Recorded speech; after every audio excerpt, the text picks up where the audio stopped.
और बीएल भाई सब ठीक है ना? और कितना अच्छा सब। हाँ सब अच्छा है। दादा कौन है?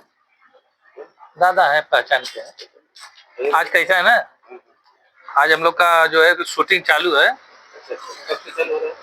बस कल से चालू हो जाएगा शूटिंग, तो इसके लिए अपना आज मीटिंग रखे हम लोग।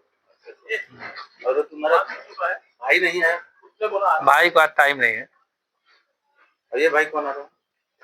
वो भी भाई एक्टर है, पुष्पा भाई, पुष्पा भाई। हाँ पुष्पा भाई है। और भाई और बढ़िया। बस भाई। हाँ बैठो बैठो बैठो। ये अपनी टीम है सर।